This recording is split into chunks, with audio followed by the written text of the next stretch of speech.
Jangan percaya suamimu, bisik seorang wanita yang tidak kukenal, tepat di belakangku. Suaranya tipis, seperti daun yang tersapu angin malam di terminal yang sepi. Namun kata-katanya berat, menempel di telingaku seperti minyak. Aku menoleh.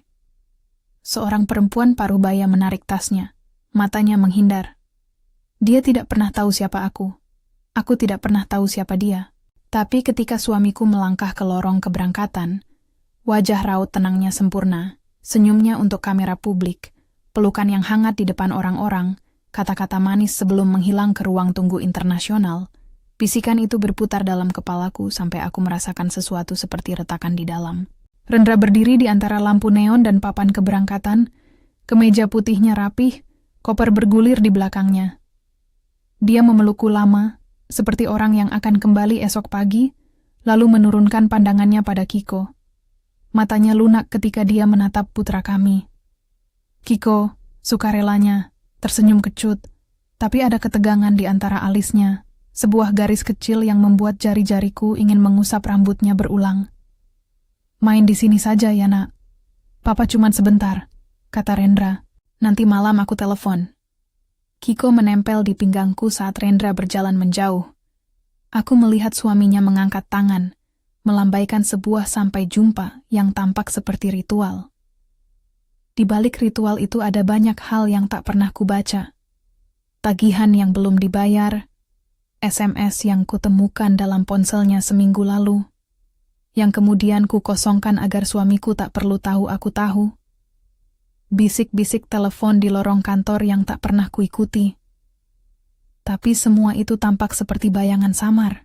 Rendra adalah Rendra, rapi, pintar berbicara, seorang pria yang tahu bagaimana tampil di luar sebagai orang yang mensupport orang lain.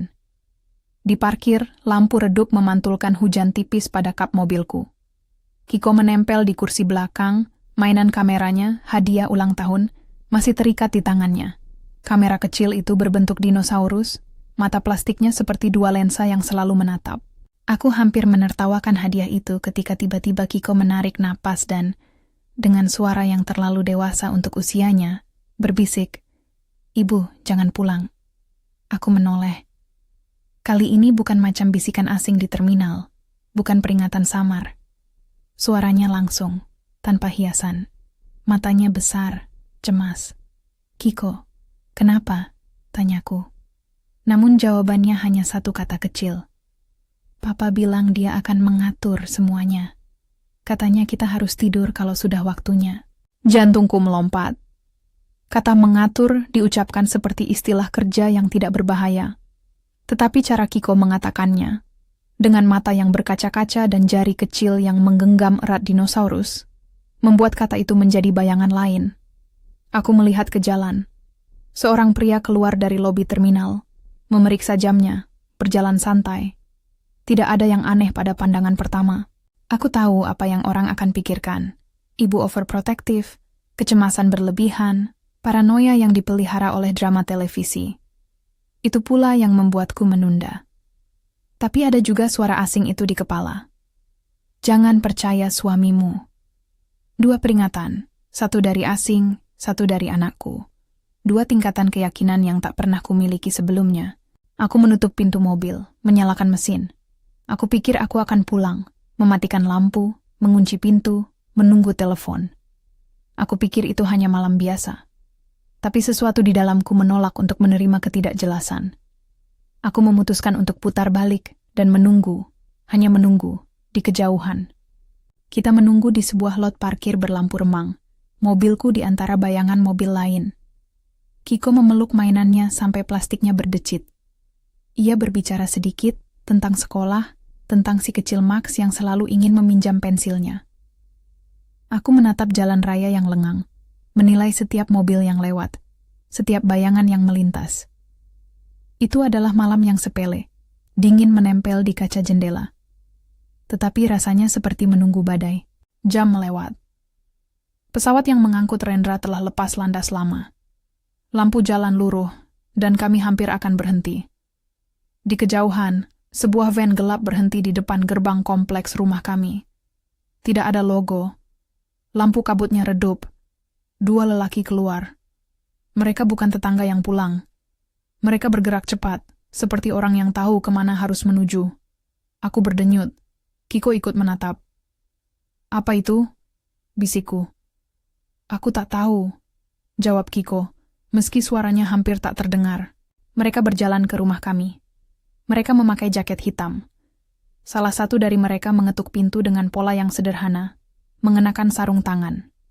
Seorang pria membuka. Ketiga tubuh itu bercampur di bawah lampu taman yang remang. Mereka masuk. Tidak ada teriakan. Tidak ada suara jalanan. Hanya ketukan pintu, langkah yang tertelan malam, dan kita yang menonton dari kejauhan. Rendra seharusnya sedang di pesawat. Dia seharusnya tidak ada di sana. Aku mengetuk helm kepalaku dengan dua pilihan logis. Mungkin mereka adalah teman lama suami yang datang bertamu mendadak. Mungkin ada keadaan darurat tetangga. Mungkin itu hanya kebetulan. Semua itu menyeberang di kepala seperti mantra penenang. Tetapi detak jantungku berdetak tak terkendali. Aku menyalakan mesin dan bergerak pelan, memutar ke arah jalan kecil yang mengarah ke rumah. Kiko menempel di bahuku. Ia memegang erat mainan kameranya. Malam itu aku melihat sesuatu yang tidak seharusnya kulihat. Dua sosok membawa sesuatu yang tampak seperti koper berat. Mereka membuka pintu depan dengan kunci, bukan memecah jendela, bukan pakai alat kasar. Mereka memakai kunci. Kunci duplikat. Kata itu melekat di rongga telingaku seperti penyakit. Mereka masuk ke dalam rumah, menutup pintu dari dalam. Salah satu dari mereka menjatuhkan sesuatu seperti cairan ke dekat ambang. Bau kimia, tajam, menyusup ke hidungku. Aku tidak akan menggambarkan apa atau bagaimana. Aku hanya akan mengatakan, ada sesuatu yang salah. Aku memutar mobil, menepikan di balik pilar, melihat. Hawa panas muncul beberapa menit kemudian. Lampu-lampu di dalam rumah berubah menjadi warna jingga. Tirai menari. Di belakang tirai ada cahaya komponen yang hidup. Asap melambung. Suara alarm kebakaran tetangga yang masih tidur tak lagi efektif. Mobil-mobil warga menyalakan lampu dan orang-orang keluar dari rumah. Aku merasa seperti menonton film yang bergerak terlalu cepat. Ponselku menyala di saku. Satu pesan masuk. Dari Rendra. Baru mendarat, semoga kalian tidur nyenyak, aku sayang kalian. Lalu foto selfie Rendra di ruang tunggu bandara, senyum yang sama, jam di pojok yang menunjukkan waktu keberangkatan yang konsisten, pesan yang sempurna, alibi yang sempurna, api yang menyala di rumah kami yang membara. Bunyi siren semakin dekat. Aku membuka pintu mobil. Kiko menangis. Tetapi bukan tangis histeris. Lebih ke ketakutan yang terdalam. Kami lari dari parkir. Lampu oranye memantul di wajahku. Barang-barang kami hanya tas tangan, ponsel, dan mainan kecil Kiko, yang entah bagaimana terasa lebih penting daripada dompet atau kunci. Aku menyaksikan rumah kami terbakar. Api memakan tirai-tirai yang dulu aku pilih dengan teliti. Api menghapus foto di meja makan yang menampakkan senyum Rendra dan tertawa kami di hari yang berbeda. Api memakan ruangan yang pernah menjadi saksi ulang tahun pertama Kiko. Karena malam itu, rumah kami menjadi asing. Bukan hanya kehilangan barang. Yang paling menakutkan adalah desahan kemungkinan bahwa rumah kami tidak terbakar karena kecelakaan, melainkan karena seseorang menginginkan sesuatu yang lain. Sesuatu yang bukan hanya harta, tapi cara untuk membersihkan nama dan memudahkan langkah. Di antara kepulan asap dan siren, ada bisu yang menekan. Aku merasa diperdaya. Ada tangan tak terlihat yang merapikan bukti, menyiapkan alibi, mengatur narasi. Dan wajah yang selama ini kukenal paling dekat mungkin ada di baliknya. Kiko menggigil di mobil, menggenggam dinosaurusnya. Ibu, mainanku merekam malam ini, katanya tiba-tiba. Waktu aku sembunyi di bawah meja saat bapak telepon. Ada suara orang, ada ketukan. Aku menekan tombol tanpa sengaja. Mainan itu mempunyai tombol rekam kecil.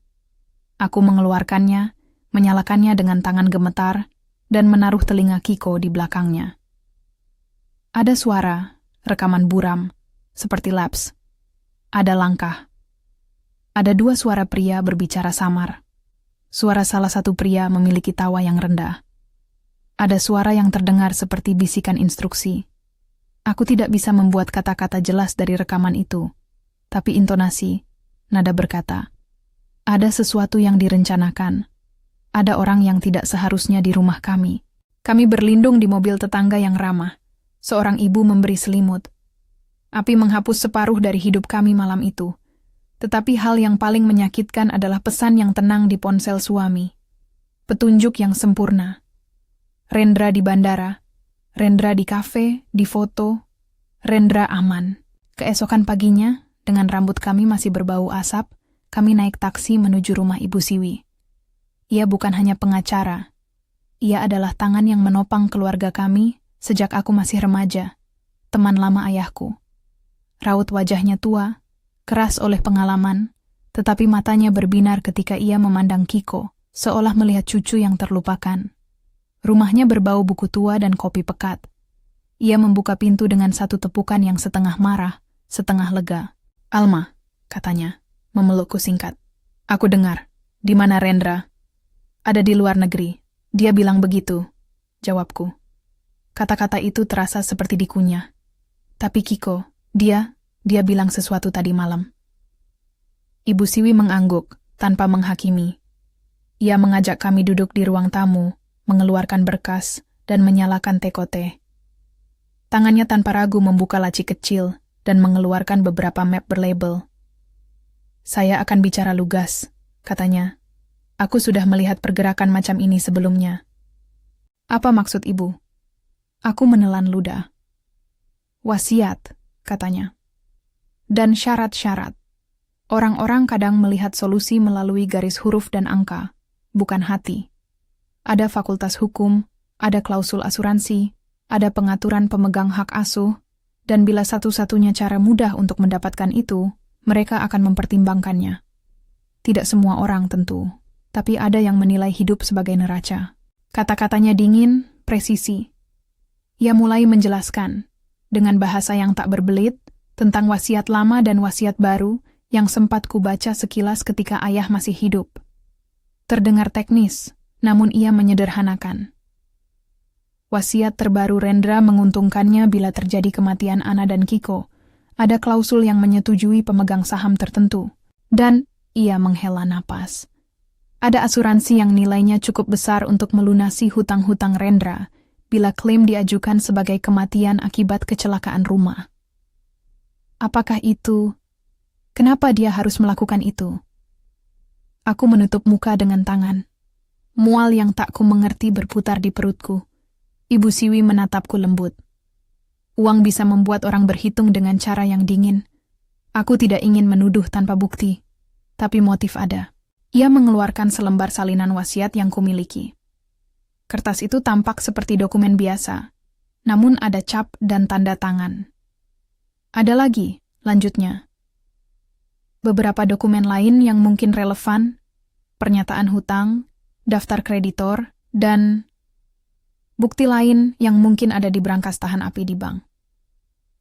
Ia menekankan kata brankas dengan cara yang membuat rambut di leherku merinding. Aku memikirkan brankas, tempat rahasia itu disimpan. Yang menakutkan bukan hanya kata brankas, melainkan fakta bahwa brankas itu bisa berisi surat-surat yang membongkar motif dan rencana. Aku teringat pada sebuah buku catatan hitam, buku harian, yang pernah kulewatkan di laci Rendra beberapa bulan lalu.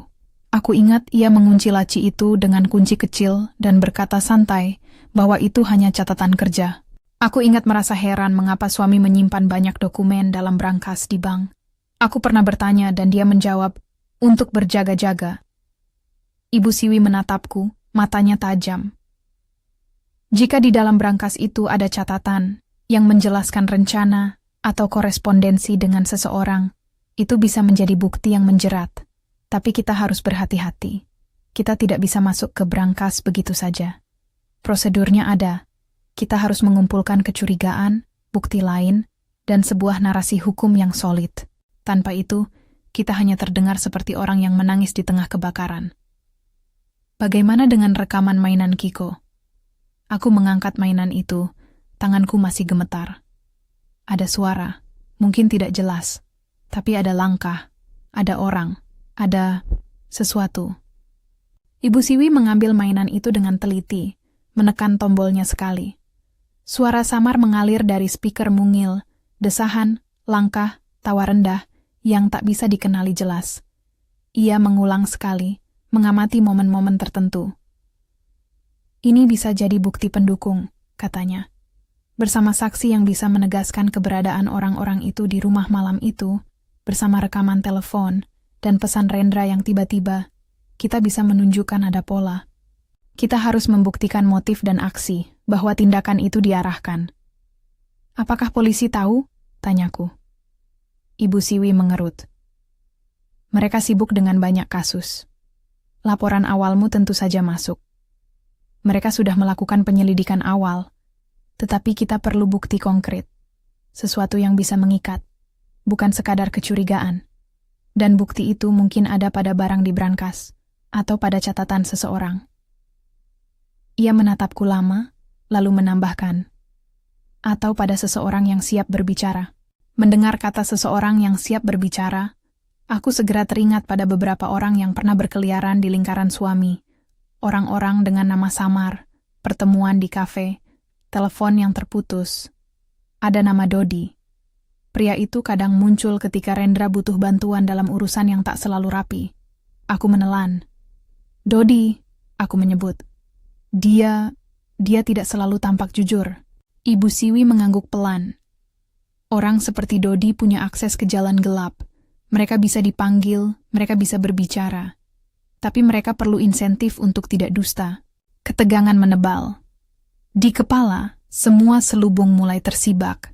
Bisikan asing di bandara, kata-kata kecil dari Kiko, kunci duplikat, pesan Rendra di ponsel, van gelap, bau kimia, permainan-mainan yang merekam suara, sebuah brankas yang mungkin menyimpan rahasia yang menuntun pada motif. Barisan potongan itu membentuk sebuah pola yang, bila disusun dengan benar, bisa menunjuk satu nama. Rendra. Tetapi pengakuan ada jaraknya. Aku tidak bisa hanya menunjuk dan menuduh. Aku harus mengumpulkan. Aku harus membangun. Aku harus menjaga Kiko aman. Aku harus memahami apakah hidup yang kukenal selama ini hanyalah topeng. Di antara ketegangan itu, ada keberanian yang tiba-tiba muncul dari tempat yang kusangka telah runtuh. Aku menyadari bahwa suara asing yang bertanya untuk tidak percaya pada suamiku bukan instruksi untuk membenci semua laki-laki. Itu adalah sinyal untuk mempercayai intuisi sendiri. Untuk menilai fakta, bukan hanya tampilan. Untuk melindungi bukan hanya dari bahaya fisik, tetapi juga dari pengkhianatan yang licik. Ibu Siwi menatapku lagi, memastikan aku mengerti tanggung jawab yang datang setelah kebenaran. Ada trauma yang harus dirawat, ada bukti yang harus disimpan, ada langkah-langkah hukum yang perlu diambil. Kita tidak bisa berlari hanya dengan emosi, katanya lembut. Kita akan susun semuanya. Kita akan lindungi anakmu. Kita akan mencari saksi. Tetapi ingat, kita juga harus menjaga citra, agar sidang kelak tidak memutarbalikkan narasi. Polisi harus diyakinkan. Hakim harus dibawa ke jejak fakta. Aku mengangguk, meskipun dalam hati ada rasa takut yang tak berkurang. Aku memikirkan Rendra di bandara, foto selfie-nya yang tampak tak bersalah.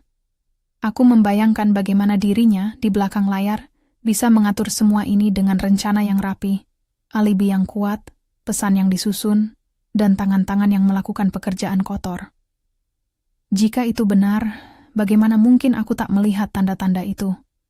Mengapa aku tidur di samping pria itu setiap malam tanpa meraba kegelapan yang tersembunyi?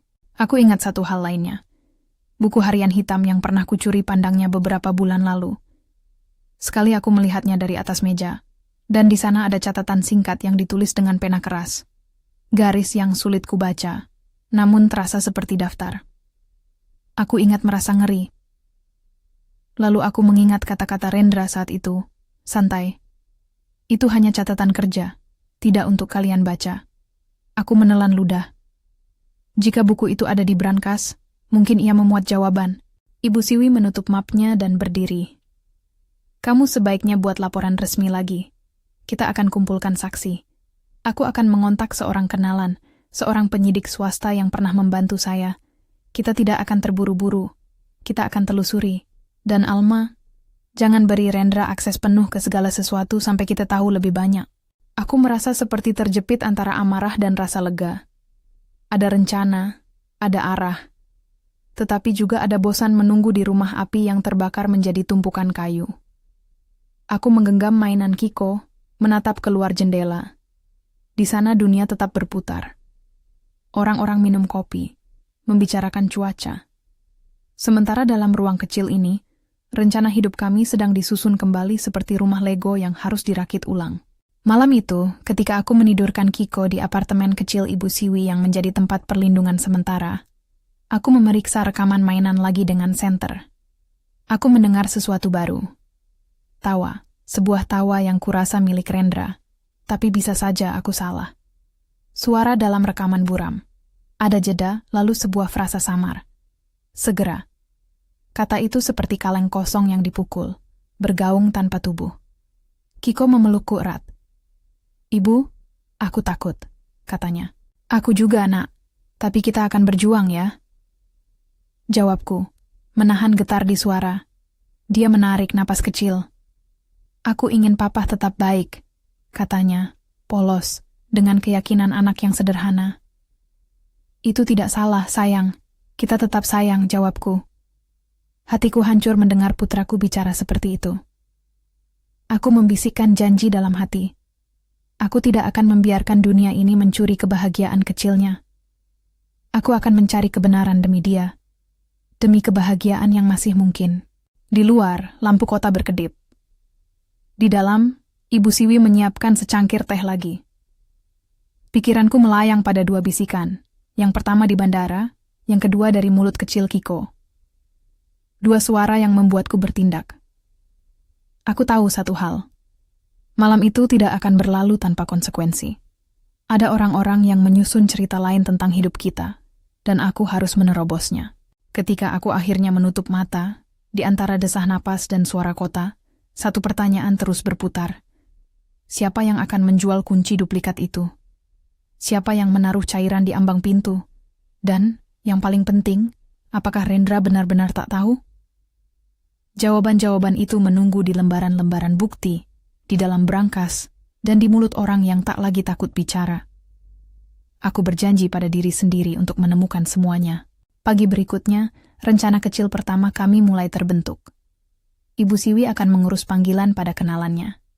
Aku akan mencari saksi tetangga, dan Kiko, dengan mainan kecilnya, akan menjadi saksi yang tak terduga. Aku tidak tahu apakah apa yang kami miliki cukup untuk menghadapi teori yang rapi dan alami. Rendra di bandara, bukti yang tampak tak terbantahkan. Tapi aku tahu satu hal pasti. Aku tidak akan duduk diam dan menunggu cerita itu menelan kami. Di meja, secarik kertas bertuliskan nomor-nomor telepon dan satu alamat bank fiksi yang biasa kami gunakan, Bank Gading, tergeletak. Kata brankas terus berputar di kepalaku. Aku menatapnya seperti seseorang yang menatap jebakan. Ada kunci untuk membuka jawaban di sana, namun jalan menuju kunci itu penuh tikungan. Sebelum kami bisa melangkah lebih jauh, ponsel berdering. Layar menampilkan nama, Detektif Binsar. Suara di seberang terdengar tegas, tetapi ada sesuatu yang tak kuduga, keingintahuan. Bu Alma, kami ingin berbicara. Ada beberapa pertanyaan tentang rumah Anda. Dan ada satu detail yang aneh. Seorang saksi melaporkan melihat van gelap meninggalkan lokasi sekitar waktu kejadian. Apakah Anda melihat sesuatu seperti itu? Aku menahan napas. Ya, jawabku. Kami melihat. Saya juga melihat dua orang masuk dengan kunci. Ada jeda singkat. Baik, kami akan catat itu.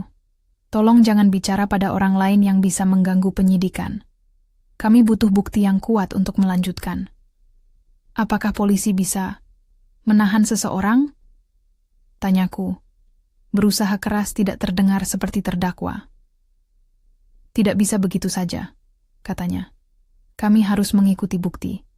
Tapi Bu Alma, terima kasih. Terus laporkan jika ada yang baru. Telepon terputus. Aku menatap ponsel seperti seorang yang menunggu hasil tes. Ada bantuan, tetapi bantuan harus dibuktikan. Ada tindakan, tetapi tindakan memerlukan bukti yang tak bisa sekadar kata-kata. Aku menatap Kiko yang tidur lelap, napasnya tenang. Di atas meja, mainan dinosaur itu tampak lelah. Di balik tirai, kota menunggu. Di dalam diriku, rasa takut dan tekad beradu. Aku menyusun daftar kecil pada selembar kertas. Saksi tetangga, rekaman mainan dibersihkan secara profesional, periksa ulang akun bank, cari siapa yang punya akses ke duplikat kunci, jaga anak, hubungi kenalan Dodi. Di antara daftar itu, sebuah baris menonjol. Brankas, buku harian hitam. Itu menjadi tujuan yang tak pasti seperti sebuah mercusuar di kabut. Kami tahu ada sesuatu di sana. Kami tahu ada suara yang merekam senyuman Rendra di bandara, mengatakan, "Aku sayang kalian." Sementara di rumah kami, ada rencana lain yang sedang disusun. Segalanya terasa rapuh. Tapi rapuh bukan berarti runtuh. Aku mengikat rambutku, menatap cermin kecil di meja, melihat bayangan seorang perempuan yang lelah namun lebih tegap. Di matanya ada sesuatu yang baru, sebuah tekad yang tidak mau mundur. Aku akan bertanya pada setiap saksi. Aku akan menelusuri setiap bukti. Aku tidak akan membiarkan bisikan asing itu menjadi ketakutan saja. Bisikan itu akan menjadi awal dari pengungkapan. Pintu berderit. Ada langkah di tangga. Entah itu sebuah kasus kebetulan atau pertanda bahwa hari ini adalah hari pertama dari rangkaian panjang yang akan mengubah hidup kami. Aku berdiri, memegang mainan Kiko, dan menatap keluar jendela. Di luar, dunia sibuk dengan urusannya. Di dalam, aku menyiapkan diri untuk menghadapi kebenaran yang mungkin lebih menjijikkan daripada bisikan yang pernah kudengar. Pintu berderit. Langkah kaki yang kukira dari rumah Ibu Siwi berhenti di ambang. Aku menahan napas, memegangi mainan Kiko seperti jangkar. Di depan pintu berdiri Detektif Binsar. Jaketnya masih basah karena hujan semalam. Mata yang tajam menatapku seperti orang yang sudah lama menimbang kemungkinan terburuk. Di belakangnya ada dua perwira muda. Wajah mereka tegang, namun sopan. "Bu Alma," kata Binsar tanpa basa-basi, "kami menemukan sesuatu semalaman." Seorang saksi lain melihat van itu. Dia bisa mengingat sebagian platnya. Itu bukan plat lengkap, tapi cukup untuk ditelusuri ke sebuah rental mobil kecil di pinggiran kota. Ada nama yang muncul, seseorang bernama Dodi. Pernah dengar? Namanya membuat tubuhku menegang seperti engsel pintu yang usang. Aku mengangguk, suaraku nyaris hilang. Dodi? Iya. Dia pernah muncul dalam beberapa urusan suami saya. Bukan orang yang saya percayai. Binsar mengangguk. Kami belum menangkap siapapun. Tetapi kami ingin bicara lebih banyak. Apakah Anda bersedia datang ke kantor?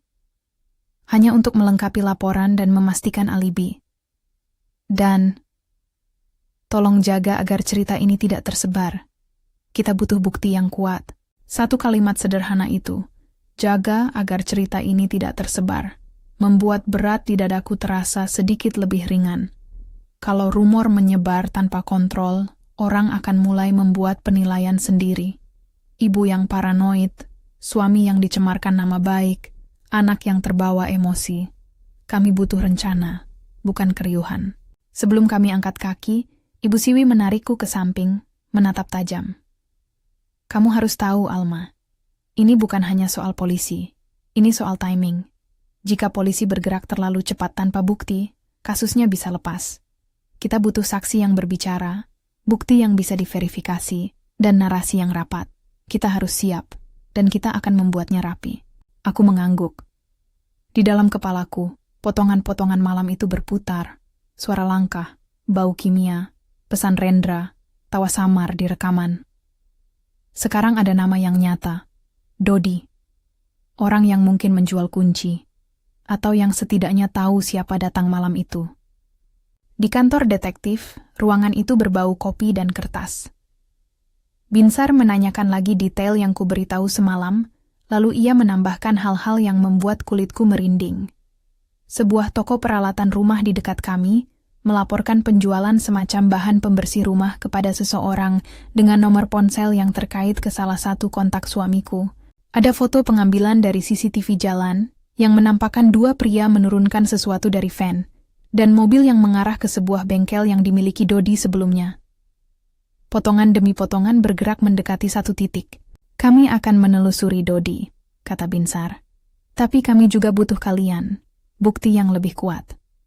Buku catatan, apapun yang mungkin ada di berangkas. Jika ada saksi tetangga yang melihat tamu yang tak biasa, catat namanya. Dan ini penting, jangan bertemu dengan siapapun sendiri. Jika ada orang yang ingin bicara, beritahu polisi. Di sana aku sadar, dengan intensitas yang hampir menyakitkan, bahwa kami sedang menapaki sebuah lingkaran. Di luar kantor, dunia bergerak biasa saja. Orang-orang berangkat kerja, tukang ojek bersiul, gerai kopi memulai mesin espresso. Di dalam ruang kecil itu, hidup kami sedang dipelintir menjadi sebuah kasus. Kembali ke apartemen Ibu Siwi, rencana mulai dirajut.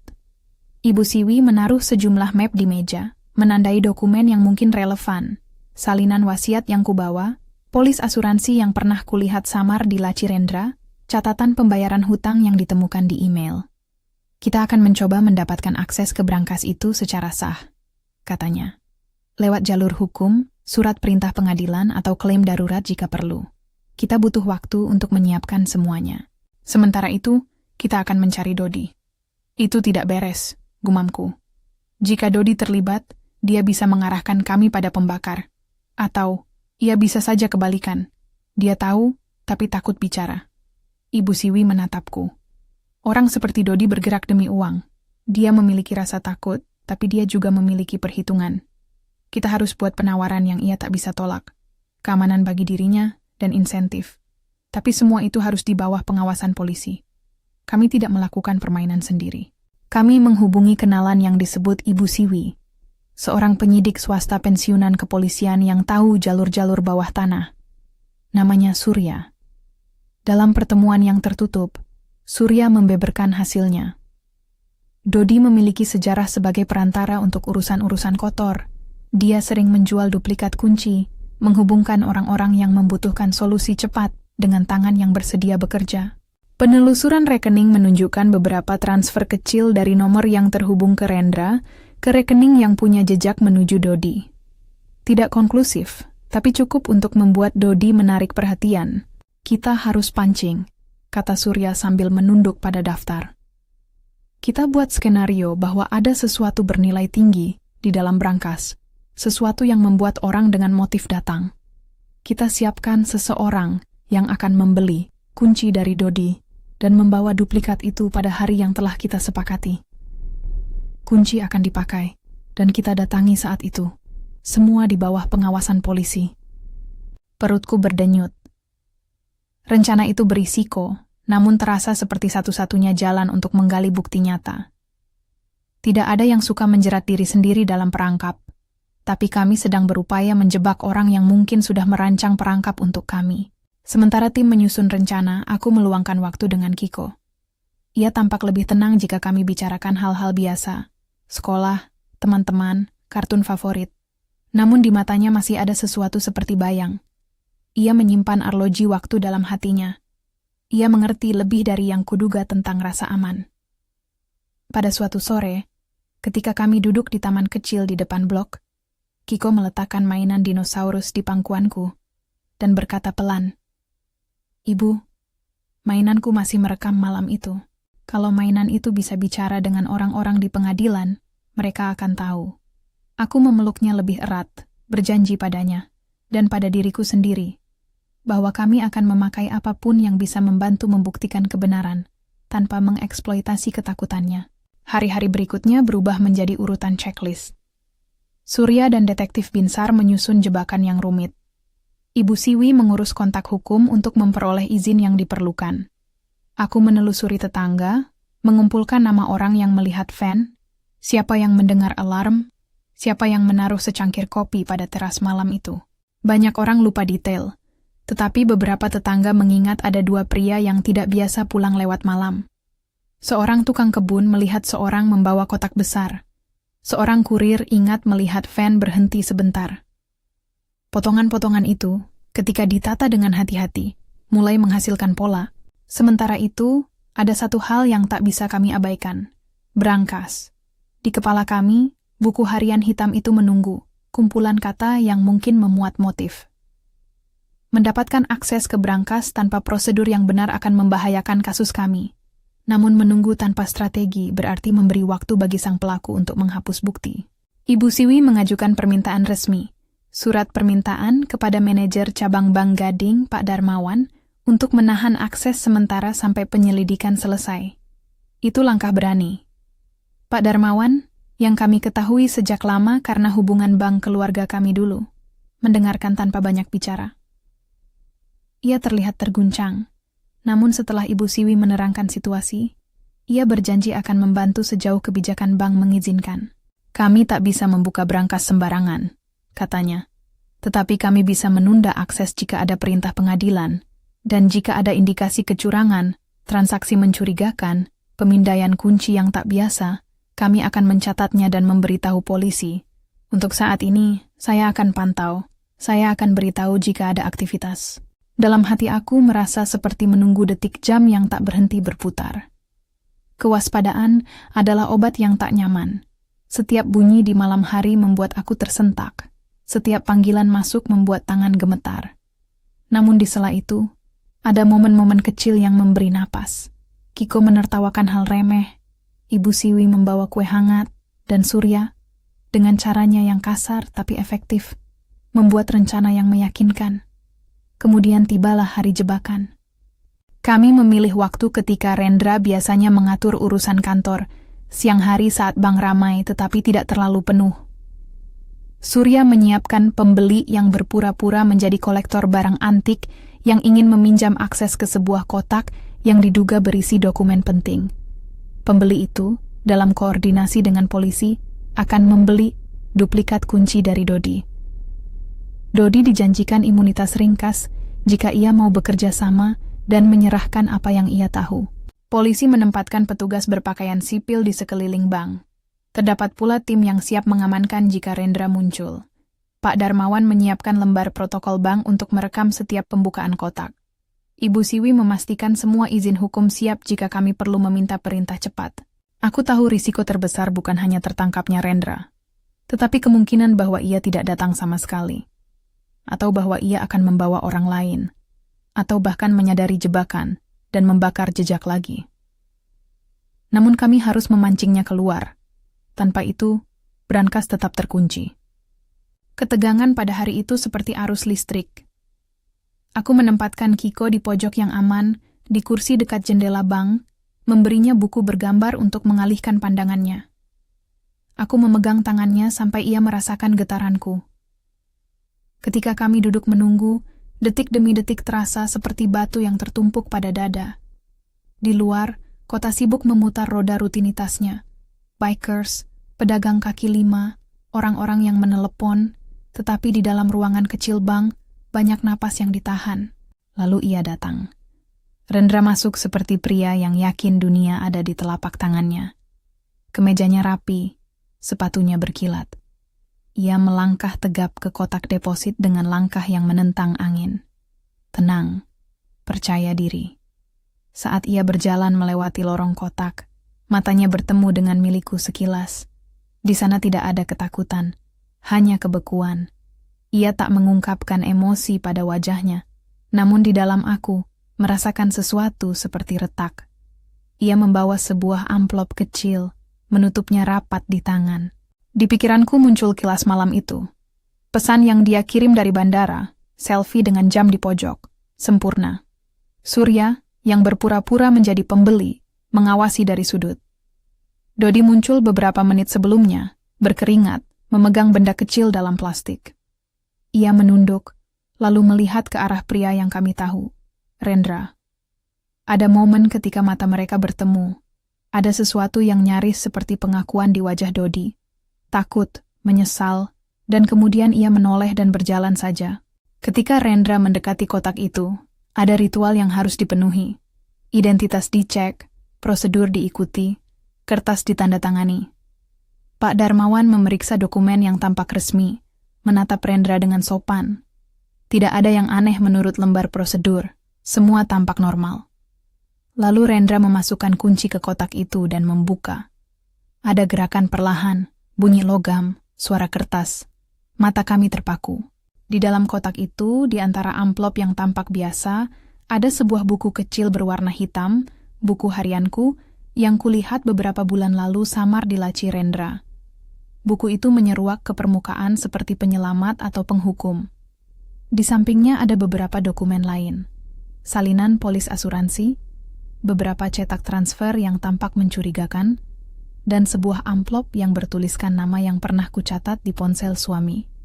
Nama yang terkait dengan pertemuan-pertemuan malam. Semua berderet seperti garis yang menunggu pembacaan. Ketika buku itu diangkat dan wajah Rendra tak lagi bisa menyamar, ia menatapku. Matanya membeku, lalu mendelik. Ada satu detik, satu yang panjang, di mana segala kepura-puraannya rontok. Suara di dadaku seperti tukang kayu yang mengetuk-ngetuk, menggali ruang. Di saat itu pula seseorang di ruangan itu menekan tombol.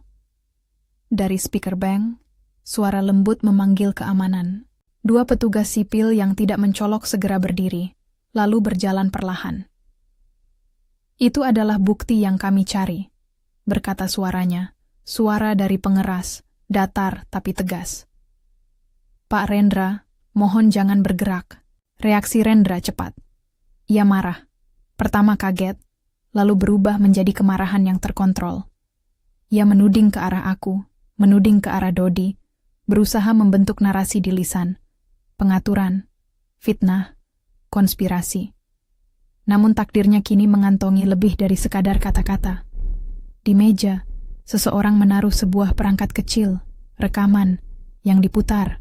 Dari speaker kecil itu terdengar suara samar, kasar, namun nyata, tawa rendah yang kukira Rendra, kemudian suara langkah, dan ada jeda, kata segera terdengar, samar namun cukup. Kiko, yang kukira menangis di pojok, berdiri. Itu papa, katanya dengan suara kecil namun mantap. Aku merasa menciut, namun kemudian ada aliran lega yang aneh mengisi rongga dada. Kata-kata kecil anak itu menjadi saksi yang tak terduga. Detektif Binsar bergerak. Polisi lengan panjang menahan Rendra dengan hormat tapi tegas. Ia mengangkat tangannya tanpa perlawanan besar. Mungkin karena ia sadar bahwa di hadapannya bukan hanya seorang wanita yang marah, melainkan tumpukan bukti yang seolah menelan semua klaimnya. Penangkapan itu bukan film. Itu momen yang dipenuhi absurditas, kamera televisi, orang yang bertanya-tanya, Rendra yang mendongkol. Ia dibawa keluar dengan tangan terborgol. Kiko menonton dari jauh, matanya berkaca-kaca, namun ada sesuatu yang seperti pencerahan di wajahnya. Bagiku, segala hal melambung sekaligus terjun bebas. Dari takut, menjadi waspada, menjadi lega. Di stasiun polisi, pemeriksaan berlangsung. Dodi, yang awalnya tampak seperti orang yang akan menghilang, memilih bersuara. Kami menawarkan apa yang bisa kami tawarkan, perlindungan, perjanjian kerjasama, dan itu membuatnya membuka mulut. Dia bicara tentang pembayaran permintaan, tentang pertemuan singkat dengan seseorang yang menyamarkan identitasnya, tentang kunci yang ia jual bukan untuk membakar rumah, hanya untuk mengatur masalah pembayaran. Kata-katanya berputar, tapi memberi petunjuk. Yang paling menentukan adalah buku hitam itu yang memuat catatan mengenai nama, tanggal, pesan singkat, dan rencana yang, ketika dibaca dengan teliti, membentuk narasi yang tak mudah dibantah. Kami membawa bukti itu ke kantor polisi. Rekaman mainan Kiko ditingkatkan kualitasnya oleh forensik audio. Tidak dengan menambah kata, tetapi memurnikan noise sehingga kata-kata samar menjadi lebih jelas. Di sana terdengar percakapan yang mengidentifikasi waktu, beberapa inisial, dan petunjuk yang membawa penyidik pada urutan peristiwa. Ada juga bukti aliran uang kecil yang mengarah pada transfer yang terkait langsung ke rekening yang sering dikaitkan dengan Rendra. Surat wasiat yang ditandatangani beberapa minggu sebelum kejadian menunjukkan perubahan signifikan, sebuah keuntungan besar bagi Rendra apabila suatu tragedi menimpa kami. Perlahan, potongan-potongan itu dikumpulkan dan ditata menjadi sebuah kotak bukti yang solid. Kami menyerahkannya kepada jaksa penuntut. Mereka melihatnya dan mengangguk, bukan karena simpati, tetapi karena angka-angka dan dokumen itu menandakan adanya motif ekonomi yang kuat. Proses hukum dimulai. Sidang perdana bukanlah adegan yang dramatis seperti di film. Itu lebih seperti oven yang menghangat, perlahan tapi pasti. Ada pemeriksaan administrasi, penetapan tanggal, susunan dakwaan. Aku duduk di ruang sidang dengan napas yang seringkali tercekat. Di bangku, orang-orang menatap, beberapa penasaran, beberapa bersimpati, beberapa meragukan. Di sekelilingku, Ibu Siwi menata argumen. Detektif Binsar siap memberi keterangan. Surya menjaga agar semua hal teknis yang kami kumpulkan tetap dalam kondisi baik. Dalam persidangan, kejutan demi kejutan muncul. Jaksa menampilkan urutan kronologi. Pesan Rendra dari bandara, foto selfie dengan timestamp, bukti transfer, bukti dari toko yang membeli bahan yang digunakan untuk mempercepat kebakaran, disebut dalam persidangan sebagai bahan percepat tanpa detail teknis, catatan dari Dodi, dan, yang paling mengiris, entry-entry di buku harian hitam yang menyinggung rencana, terencana, dan sinis. Di layar sidang, rekaman mainan diputar. Suaranya buram, namun kata-kata segera dan tawa rendah yang terdengar cukup untuk membuat suasana beku. Pembelaan Rendra mencoba menangkis. Mereka menyebut pengaturan, fitnah, dan upaya untuk memanfaatkan situasi. Mereka mempertanyakan kredibilitas Dodi, memperlihatkan catatan keuangan yang tampak biasa, dan menyoroti bahwa pesan Rendra diperoleh dari ponsel yang memang ia gunakan. Namun setiap kali pembela mencoba mengikis satu titik, bukti lain muncul yang menutup celah itu. Transfer uang, pertemuan di area sunyi yang direkam CCTV, saksi tetangga yang melihat dua pria membawa sesuatu di malam kebakaran, catatan wasiat yang secara teknis menguntungkan Rendra. Kumulai menyadari bahwa hukum kadang bergerak seperti tarian lambat. Ia membutuhkan langkah demi langkah untuk menunjukkan pola. Ada momen yang membuat ruang sidang terdiam. Ketika kurator finansial memperlihatkan bahwa hutang Rendra melonjak dalam beberapa bulan terakhir, dan polis asuransi yang nilainya cukup besar untuk melunasi sebagian besar kewajiban itu. Jaksa menjelaskan dengan tenang, tanpa kata-kata yang dibuat-buat, bahwa ada motif ekonomi yang jelas. Tidak ada dramatisasi, hanya matematika yang mengerikan. Hutang plus keuntungan finansial sama dengan motif potensial. Saksi-saksi membantu menutup narasi itu. Dodi, dengan suaranya yang bergetar tapi jujur, mengakui keterlibatannya, bahwa ia pernah memberikan duplikat kunci dan bahwa ada pertemuan yang diatur. Tetangga yang awalnya ragu kini memberanikan diri untuk bersaksi tentang fan gelap dan orang-orang yang tak mereka kenal. Detektif Binsar memetakan urutan waktu dengan rinci. Rendra di bandara, van di kompleks, kabel-kabel yang terhubung melalui transfer uang. Ada logika yang tak mudah diabaikan. Di saat-saat terakhir pembelaan, Rendra berdiri di depan hakim, menatap kami. Ia mencoba berbicara tentang penyesalan, tentang ketidaktahuannya, tentang rasa cinta yang ia klaim masih ada. Suara itu membuat lubang di dadaku. Kenapa pembohongan bisa hadir dengan wajah penyesalan yang sedemikian fasih? Namun hakim, dengan kesabaran yang berat, menimbang segala yang ada, dan akhirnya, setelah serangkaian kesimpulan yang panjang, menjatuhkan vonis. Putusan itu bukan kemenangan yang murni manis, ia bercampur dengan rasa pahit atas kerusakan yang telah terjadi. Rendra dihukum atas beberapa dakwaan, pengaturan tindak kejahatan, perencanaan, dan beberapa tuduhan penipuan terkait asuransi.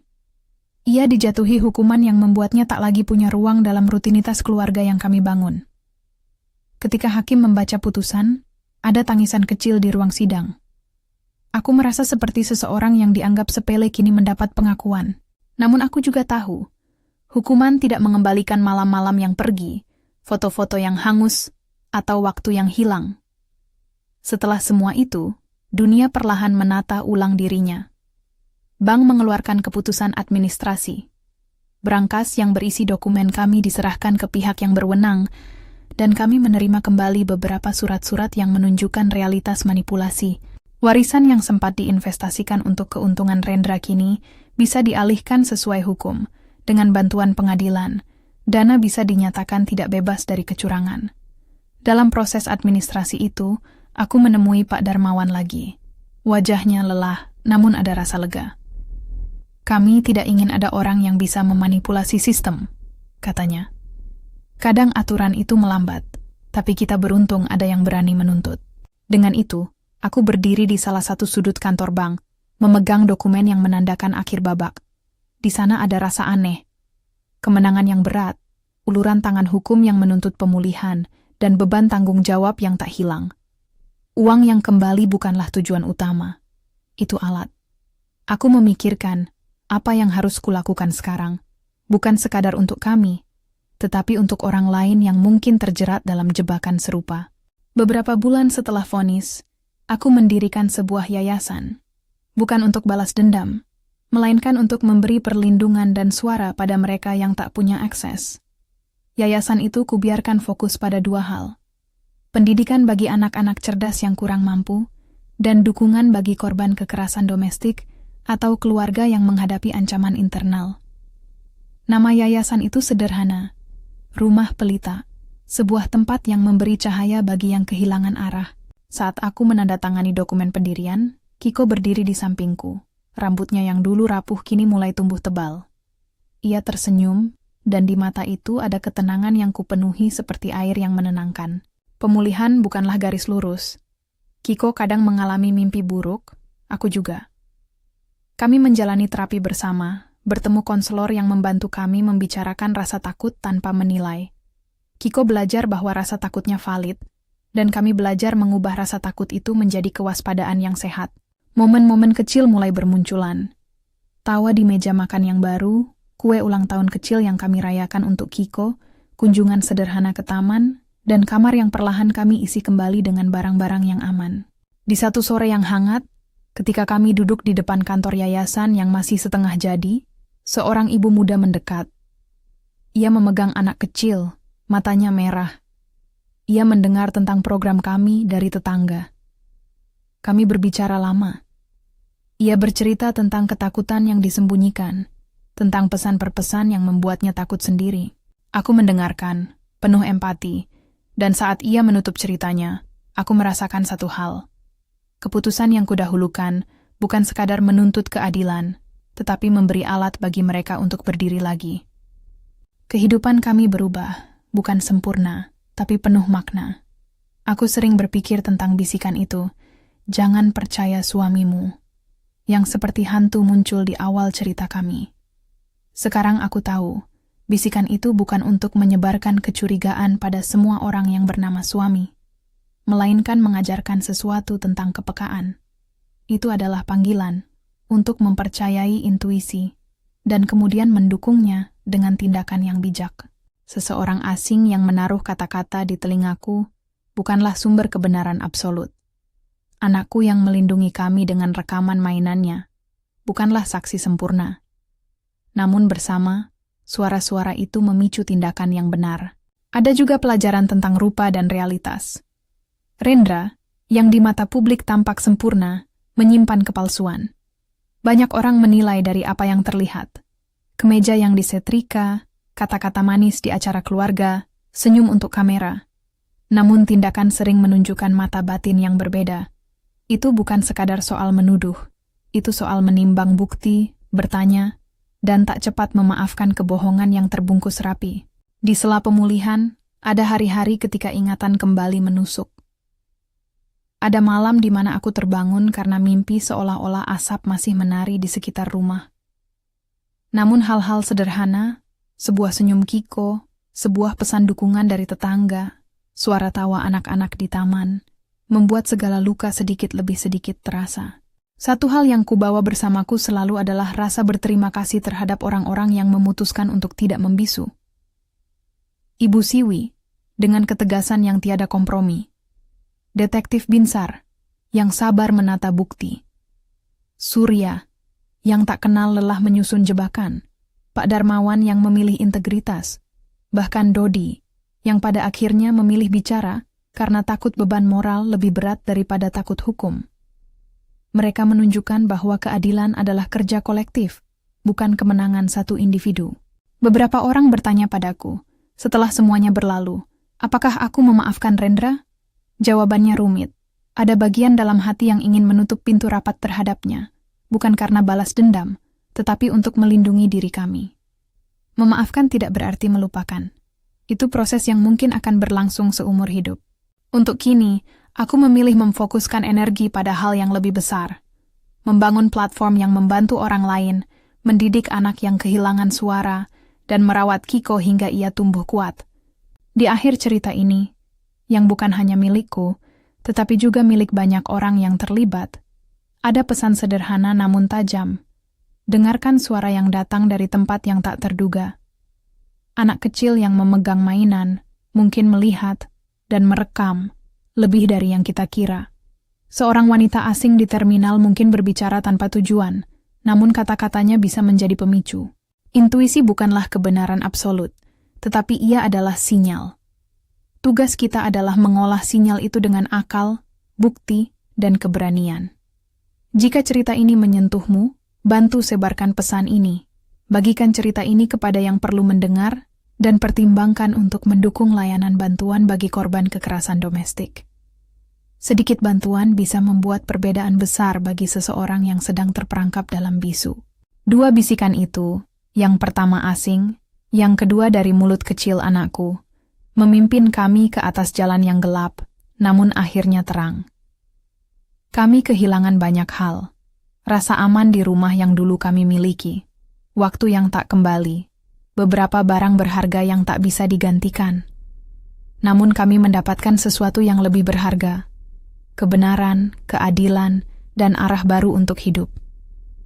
Dari abu yang membara itu, kami membangun sesuatu yang memberi kepada orang lain.